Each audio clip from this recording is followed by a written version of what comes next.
Most requested recipe ఉసిరికాయ నిల్వ పచ్చడి. రీసెంట్గా షార్ట్ వీడియో పోస్ట్ చేస్తే చాలామంది కామెంట్ చేశారు, అక్క కరెక్ట్ మెజరింగ్స్ తోటి ఫుల్ వీడియో పోస్ట్ చేయండి ప్లీజ్ అని. అందరికీ ఉపయోగపడేలాగా కరెక్ట్ మెజరింగ్స్తో 1 సంవత్సరం కాదు 2-3 సంవత్సరాలు అయినా సరే ఈ పచ్చడి నిల్వ ఉండేలాగా పాతకాలం పద్ధతిలో ఎలా పెట్టుకోవచ్చో చూపిస్తున్నాను. వీడియో మొత్తం చూసి మీరు కూడా తప్పకుండా ట్రై చేయండి. ఉసిరికాయ పచ్చడి ఎక్కువ కాలం నిల్వ ఉండాలి అన్నా, టేస్ట్ బాగుండాలి అన్నా నాటు ఉసిరికాయలతోటి పెట్టుకుంటే బాగుంటుందండి. ఇలా నాటు ఉసిరికాయల్ని 1 కేజీ తీసేసుకుని శుభ్రంగా కడిగేసి పొడిగుడ్డతోటి తేమన్నది లేకుండా నీట్గా తుడిచి కనీసం ఒక అర్ధగంట పాటు ఫ్యాన్ గాలికి ఆరపెట్టుకోవాలి. ఇక్కడ చూడండి, ఉసిరికాయ మీద లైట్గా మచ్చలు కనిపిస్తున్నాయి కదా. ఉసిరికాయలకి ఇలా మచ్చలున్నా పర్లేదు కానీ డాగ్ ఉండకూడదు. ఇలా లైట్గా మచ్చలు ఉంటే ఏం కాదు, డాగ్ అంటే ఇగో ఈ విధంగా లోపల వరకు డ్యామేజ్ ఉంటుంది. ఇలా ఉన్న కాయలతో కనుక పచ్చడి పెట్టినట్లయితే ఎక్కువ కాలం నిల్వ ఉండదు, బూజు వచ్చేస్తుంది. సో అలాంటి కాయలు ఏమైనా ఉంటే తీసి పక్కన పెట్టేసి మిగిలిన కాయలతోటి పచ్చడి పెట్టుకోవాలి. ఇలా పైన మచ్చలున్నా కానీ ఏమీ కాదనమాట. ఇలా అన్నీ కూడా నీట్గా తుడిచేసి కనీసం ఒక ½ అన్ అవర్ పాటు ఫ్యాన్ గాలికి ఆరపెట్టాలి. ఎండలో పెట్టకూడదు, వీటిని ఎండలో పెట్టాల్సిన పని లేదు. మీరు ఎండలో పెట్టాలి అనుకుంటే జస్ట్ ఒక 5 మినిట్స్ పెట్టండి సరిపోతుంది. అలాగే కల్లుప్పు, ఈ పచ్చళ్ళకి ఎప్పుడు కూడా కల్లుప్పే యూజ్ చేయాలి. కల్లుప్పును కూడా ఒక ½ అన్ అవర్ పాటు ఎండలో పెట్టి తీసుకోండి. నెక్స్ట్ వచ్చేసి చింతపండును కూడా కొత్త చింతపండు తీసుకోవాలి. మరీ పాతది కాకుండా ఇలా ఎర్రగా ఉండే చింతపండు తీసుకొని ఇందులోంచి పిక్కలు పీచు తీసేసి శుభ్రం చేసి తీసుకోవాలి. నెక్స్ట్ ఇందులోకి కొద్దిగా వాటర్ పోసేసి శుభ్రంగా కడిగేసి వేడి నీళ్ళు పోసి నానబెట్టుకోవాలి. వేడి నీళ్ళు పోసి నానబెట్టుకుంటే మనకి త్వరగా నానిపోతుంది. ఇది నానేలోపు కల్లుప్పుని ఎండబెట్టుకున్నాం కదా, ఈ ఉప్పు అంతా కూడా ఇలా మెత్తటి పౌడర్ లాగా గ్రైండ్ చేసుకొని తీసుకోవాలి. తర్వాత ఉసిరికాయల్ని కొలుచుకొని తీసుకోవాలి. కరెక్ట్గా మనం కేజీ ఉసిరికాయలు అయితే తీసుకున్నాం, బట్ గిన్నె మెజరింగ్లో కూడా మీకు అర్థమయ్యేలాగా చెప్పడానికి ఇలా గిన్నెతోటి మెజర్ చేసి చూపిస్తున్నాను. నేను తీసుకున్న ఉసిరికాయలు వచ్చేసి 4 గిన్నెలు వచ్చాయి. మన ఇంట్లో అవైలబుల్ ఉన్న ఏ గిన్నెతోటైనా కొలుచుకొని తీసుకోవచ్చు. అదే గిన్నెతోటి 2 గిన్నెల వరకు నూనె తీసుకోవాలి. నూనె వెయిట్లో వచ్చేసి ½ కేజీ ఉంటుందండి, బట్ నేను ½ కేజీ యూజ్ చేయలేదు, జస్ట్ ఒక 400 ml యూజ్ చేశాను.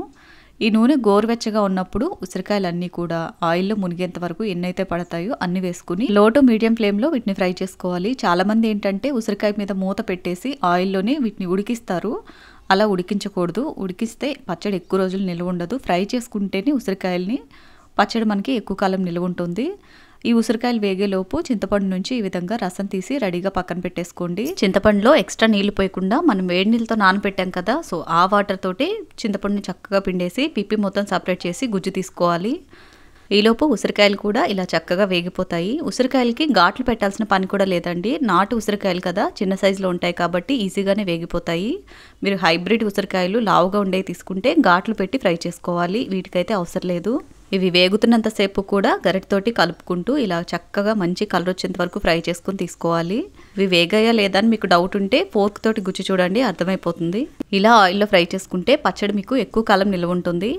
నెక్స్ట్ వేరొక కడాయిలోకి ఫ్రై చేసుకున్న ఆయిల్లోంచి 1 గంట ఆయిల్ వేసేసుకుని తీసి పెట్టుకున్న చింతపండు గుజ్జు మొత్తం వేసేసి లో టు మీడియం ఫ్లేమ్లోనే చక్కగా చింతపండులో ఉన్న వాటర్ అని ఇంకిపోయి గుజ్జు దగ్గరకు అయ్యేంత వరకు ఉడికించుకోవాలి. ఇలా చేయటం వల్ల కూడా పచ్చడి ఎక్కువ కాలం నిల్వ ఉంటుంది. చాలామంది నిమ్మరసం పిండుతూ ఉంటారు, నిమ్మరసం వల్ల ఎక్కువ రోజులు నిల్వ ఉండదు పచ్చడి. ఇలా చింతపండు గుజ్జు వేసి చేసుకున్నారంటే ఎన్ని సంవత్సరాలైనా పచ్చడి పాడవకుండా చాలా టేస్టీగా ఉంటుంది.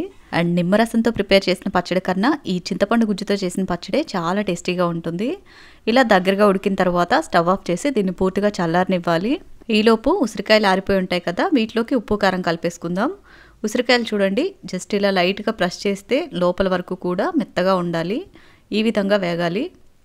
పైన స్కిన్ అనేది చక్కగా వేగి లోపల కండ సాఫ్ట్గా ఉండాలి. ఇలా వేగితేనే పచ్చడిలో ముక్క త్వరగా ఊరుతుంది, ప్లస్ ఎక్కువ కాలం ముక్క చెదిరిపోకుండా గట్టిగా ఉంటుంది. తర్వాత ఇందులోకి గ్రైండ్ చేసి పెట్టుకున్న ఉప్పు యాడ్ చేసుకోవాలి. ఉప్పు వచ్చేసి కప్ వైజ్గా అయితే ½ కప్ యాడ్ చేస్తున్నాను. వెయిట్లో వచ్చేసి 150 గ్రామ్స్ ఉంటుంది. అండ్ తర్వాత కారం వేసుకోవాలి. కారం వచ్చేసి 3/4 కప్పు దాకా ఉంటుంది. వెయిట్లో వచ్చేసి 200 గ్రామ్స్ అనమాట. తర్వాత ఆవపిండి, ఆవాలను దోరగా వేయించి పూర్తిగా చల్లారిన తర్వాత మెత్తటి పౌడర్ లాగా గ్రైండ్ చేసుకుని తీసుకోవాలి. ఇది కూడా ఒక 50 గ్రామ్స్, 1/4 కప్పు వరకు యాడ్ చేసుకోవాలి. అలాగే మెంతులను కూడా దోరగా వేయించి పౌడర్ చేసుకోవాలి. ఈ మెంతిపిండి కూడా 25 గ్రామ్స్ ఉంటుంది. ఒక 25 గ్రాముల మెంతిపిండి అయితే యాడ్ చేస్తున్నాను.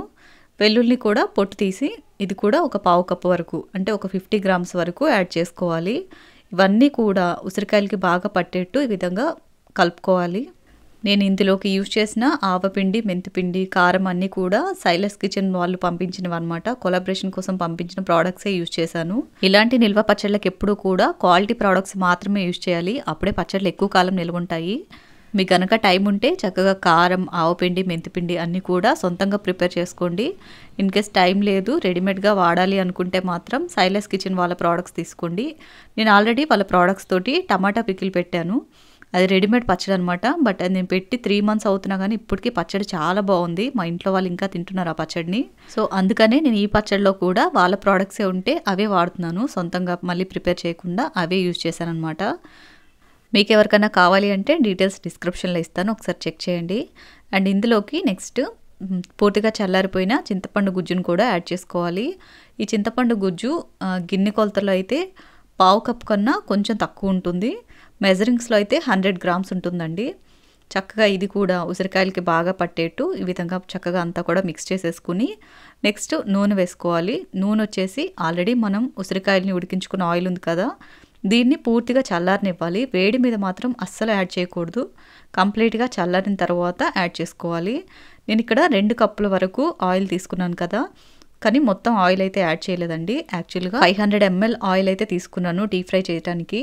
బట్ డీప్ ఫ్రై చేసిన ఆయిల్ మొత్తం కూడా నేను యాడ్ చేయలేదు. ఒక 100 ml ఆయిల్ని పక్కన పెట్టేసి 400 ml యాడ్ చేశాను. నాకు కరెక్ట్గా సరిపోతుంది అనిపించింది, అందుకని 400 ml యాడ్ చేశాను. యాక్చువల్గా కేజీ ఉసిరికాయలకి 1/2 kg నూనె అనేది కొలత అనమాట. బట్ నాకు కొంచెం ఎక్కువ అవుతుంది అనిపించి నేను 400 ml మాత్రమే యాడ్ చేశాను. మనం ఉసిరికాయలను ఆల్రెడీ నూనెలో వేయించున్నాం కాబట్టి కొంచెం తక్కువే పడుతుంది అనిపించింది. కలిపేటప్పుడు ఈ విధంగా చూసుకొని కలుపుకోండి. ఆయిల్ మరీ పైకి తేలినట్టు కాకుండా ఇలా ఉంటే సరిపోతుంది. ఇప్పుడు దీనికి మూత పెట్టేసి కంప్లీట్గా ఒక రోజంతా పక్కన పెట్టేసేయండి. మరుసటి రోజుకి చక్కగా ఇలా ఆయిల్ అంతా పైకి తేలి కొంచెం ఉసిరికాయలు మగ్గుతాయి. నేను తీసుకున్న మెజరింగ్స్ అయితే కరెక్ట్గా సరిపోయాయండి. పచ్చడి చాలా బాగా కుదిరింది.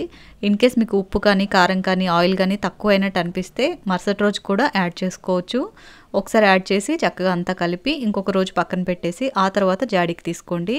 పచ్చడిలో చింతపండు వేసాం కాబట్టి చక్కగా మరుసటి రోజు కల్లా పుల్ల పుల్లగా, కారం కారంగా చాలా బాగుంటుంది తినడానికి.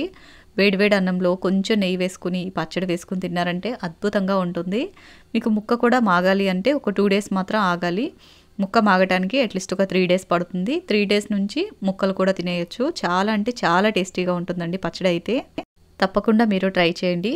అండ్ ఈ పచ్చడిని స్టోర్ చేసుకునే జాడీ కూడా శుభ్రంగా కడిగేసి తేమ లేకుండా తుడిచి కనీసం ఒక పూట అంతా ఎండలో పెట్టి ఆరబెట్టాలి. అప్పుడే పచ్చడి ఎక్కువ కాలం నిల్వ ఉంటుంది. మనం తీసుకునే స్టోర్ చేసుకునే జాడీ క్లీన్గా ఉండటం కూడా చాలా ఇంపార్టెంట్ అనమాట.